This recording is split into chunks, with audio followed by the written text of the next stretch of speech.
Hello and welcome to Decoding Xenophobia and Racism in 2020 Campaign Ads. My name is Zac and this is Mario, and we work at America's Voice, where one of our many projects has been tracking campaign ads that use racist or xenophobic dog whistles. In each installment of the series, we take one distinct dog whistle and break down the coded racist or xenophobic message embedded in the ad. Today we're going to look at a false racist message that attempts to drive fear around access to jobs along racial lines.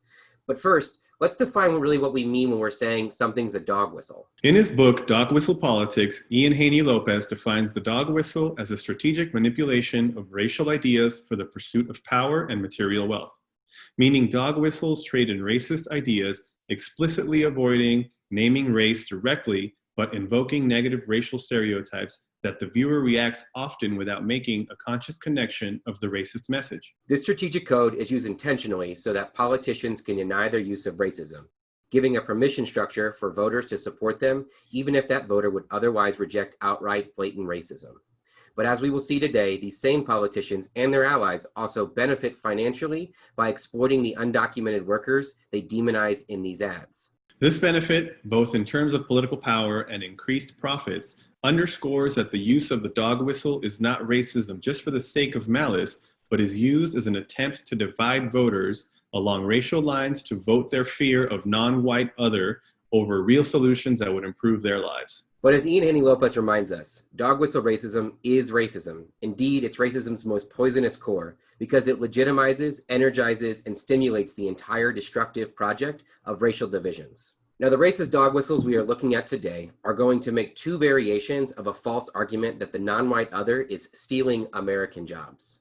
One variation asserts a narrative that China is stealing American jobs to distract and place blame for the COVID-wrecked economy elsewhere. Other variation blames undocumented immigrants for taking jobs and lowering wages. Now let's take a look at some of the clips from different 2020 campaign ads that use the first variation to see how this dog whistle looks like in practice. For decades, they stole Michigan jobs, and then they let the coronavirus infect us.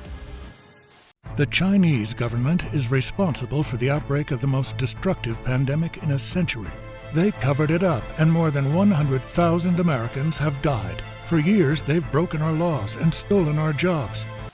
For decades, China has been stealing our jobs. Now, they're trying to steal our future. China lied about the coronavirus. Now over 30 million Americans are out of work. Nancy Pelosi's plan gives $6,000 government checks to illegal immigrants. Senator Steve Daines is fighting back. The Daines plan: hold China accountable and bring manufacturing jobs home.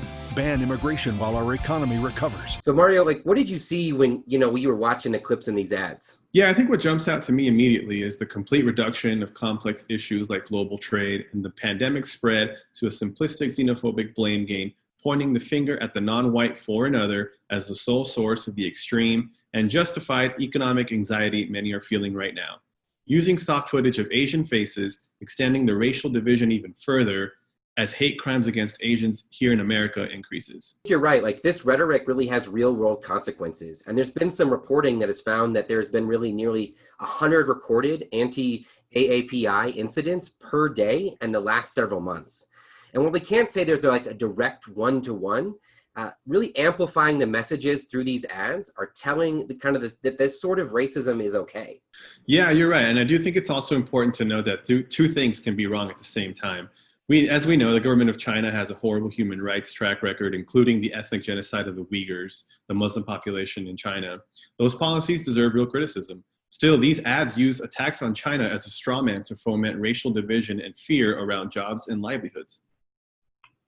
Yeah, but what's more even is that this nationalist stalking horse is completely vapid. This message is not about improving the lives of working people. It really lacks any real solutions to increasing wages, expanding healthcare benefits, or protecting incomes during this pandemic. It's solely racist finger pointing for the benefit of those who are running the ads and their rich donors. Yeah, I think it's really all they have at this point, this message of vote for me. I don't care if your family stays afloat during a pandemic in which we completely failed to respond to, but I do have here fear and division for you. Yeah, because some of the same politicians didn't want to even extend the long-term support for working families hit by the pandemic. They would just really rather blame the non-white other. But let's turn to some of the clips to see what the second variation and this dog whistle really looks like. We need to stop people coming in, taking the jobs of the people in Alabama.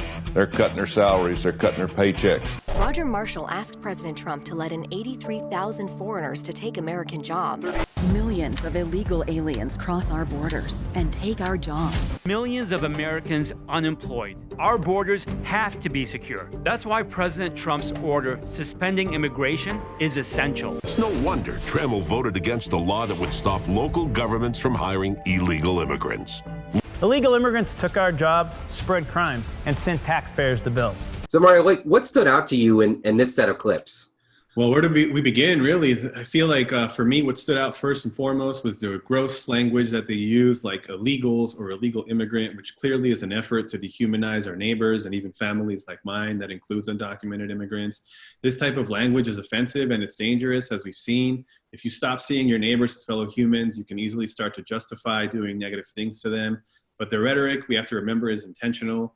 It invokes race even without saying it, characterizing these images of non-white bodies as criminal in and of themselves, They're creating a specter of non-white villain who is taking something directly from you, the viewer of this ad. Yeah, and the other thing is that this racist message is just plain false. Like, in fact, immigrants are good, like a net good for the economy. As there's an economist at the University of California, Davis, who put it, and he said, quote, "Most economists agree that in spite of being a very big part of the labor force, immigrants have not come at the cost of either American jobs nor of American wages." Another report from Cornell found that immigrants have a no long-term negative effect on wages or employment of native-born workers. Experts have said that one of the best ways to improve the economy would to be able to turbocharge immigration. And as of 2018, immigrants employed almost 8 million Americans. And really what we've seen and what we know is that racial division is a fundamental part to Trump's reelection strategy. He's told us this much from the moment he went down that escalator in 2015, calling Mexican immigrants rapists and criminals. But his campaign has really picked up this particular racist dog whistle with renewed gusto. Here are some clips of ads his campaign has launched just from July to mid-August that use the same racist rhetoric. Trade deals that let China and Mexico steal our jobs. Amnesty for illegal immigrants competing for American jobs. Shipped to China and Mexico. Manufacturing obliterated. Now Biden has a plan for $4 trillion in new taxes and amnesty for 11 million illegal immigrants, letting them compete for American jobs. Amnesty to 11 million illegals, letting them compete for American jobs. Allowing China and Mexico to steal our jobs.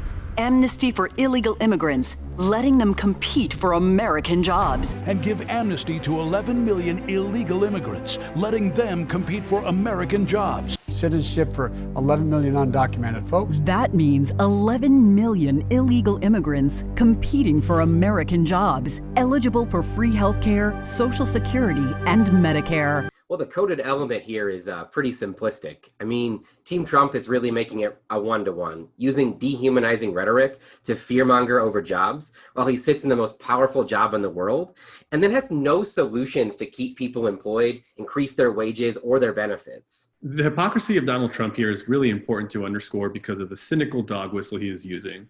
I mean, the man had a whole scheme to profit off of undocumented workers who built his golf courses, staffed his clubs, and even ironed his underwear.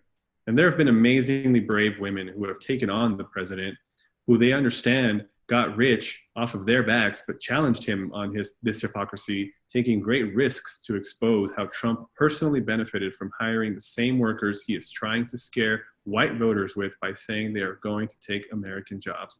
In fact, one of those workers is unfortunately in deportation proceedings now. What this really shows is that Trump doesn't want to fix the problem or create a pathway to citizenship for our hardworking neighbors, because he thinks like these racist ideas around a broken immigration system are for his own benefit, for power, and his own material wealth. But I think as the last several election cycles have shown us, voters can and have rejected this poison pill of racial division, but campaigns are still begging them to do it again because everyone is sick and tired of this division. And in reality, there's overwhelming support for a pathway to citizenship for those like the men and women that Trump has exploited for his own gain. Well, I think it's a good place to end today. But if you want to help decode racism and the dog whistles that we saw today and undermine its message, share this video with a family member, friend, or coworker, and like and subscribe to the channel to see our next Decoding Dog Whistle video.